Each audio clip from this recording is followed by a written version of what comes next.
2021년 11월 2일 화요일 달코라 뉴스입니다. 테슬라의 주가가 어제 $1,200를 돌파하며 일명 1200 슬라 고지에 올랐습니다. 내년도 주지사 선거를 앞두고 실시된 한 가상 대결 조사에서 베토 오루크 전 연방 하원의원이 현 그렉 에봇 주지사와 동률을 나타냈습니다. 연방 대법원이 어제 텍사스의 새 낙태금지법에 대해 구두 변론을 청취하고 원고인 의료기관이 이의를 제기할 수 있도록 허용하겠다는 뜻을 밝혔습니다.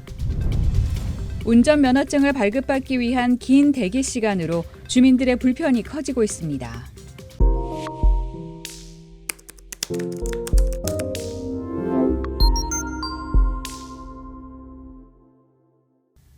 테슬라의 주가가 어제 $1,200를 돌파하며 일명 1200 슬라 고지에 올랐습니다. 테슬라는 어제 뉴욕 증시에서 전장보다 8.49% 급등하며 $1,208 59센트로 장을 마감했습니다. 지난달 25일 $1,000를 돌파하며 1000 슬라 고지를 밟은 지 일주일 만에 다시 20%가량 올라 $1,200 선마저 돌파해 새 기록을 세웠습니다. 지난달에만 약 50% 오른 테슬라의 주가는 최근 1년을 놓고 보면 약 200%나 뛰었습니다. 테슬라의 투자자들은 앞으로 수년 동안 규모가 확대될 것으로 예상되는 전기차 시장을 이 시장의 개척자인 테슬라가 계속 지배할 것이라고 보고 있습니다.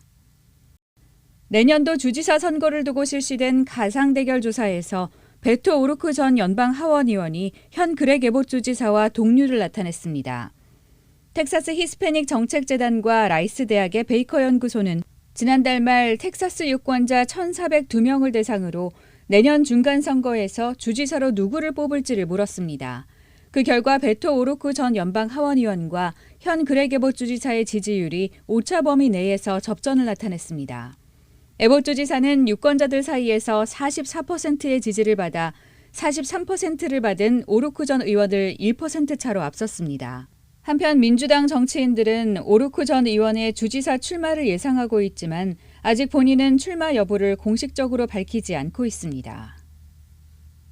연방 대법원이 어제 텍사스의 새 낙태금지법에 대해 구두 변론을 청취하고 원고인 의료기관이 이의를 제기할 수 있도록 허용하겠다는 뜻을 밝혔습니다. 텍사스의 새 법이 위헌이라는 입장을 견지하고 있는 진보 대법관 3명뿐 아니라 보수 성향의 브렛 캐버노와 에이미 코니 베럿 대법관까지 가세한 결과입니다.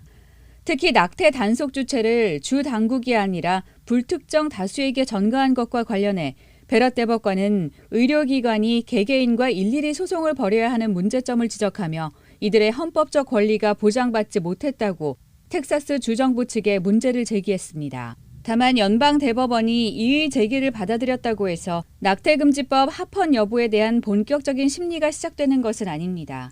일단 연방 하급법원으로 돌려보내 절차를 밟는 것이 수순인데 대법원은 아직 구체적인 입장을 내놓지 않고 있습니다. 운전면허증을 발급받기 위한 긴 대기 시간으로 주민들의 불편이 커지고 있습니다. 어제 CBS 11은 사우스 달라스의 DPS 운전면허 메가센터에 새벽 5시부터 10여 명의 시민들이 줄을 서서 기다리는 모습을 보도했습니다. 이들 중 한 명은 새벽 3시 30분쯤 이 센터에 도착했는데 이미 먼저 온 7명이 줄을 서 있었다고 전했습니다. 코로나19 팬데믹 이후 텍사스 주민들은 운전면허 관련 업무 예약을 온라인으로 할 수 있지만 운전면허 발급소의 예약 대기 시간이 한 달에서 석 달에 이르고 있습니다. 그러면서 하루에 몇 장 발급되는 무예약 서비스, 워크인 티켓을 받으려는 시민들의 줄이 새벽부터 이어지고 있습니다.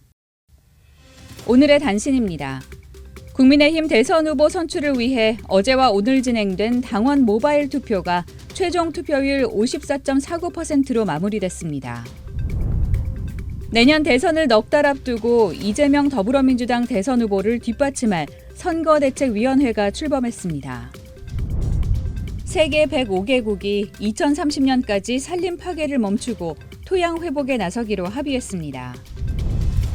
코로나19 확산 방지를 위해 올해 1월부터 신규 입국이 사실상 전면 금지됐던 일본의 강경한 입국 방지 정책이 완화될 전망입니다.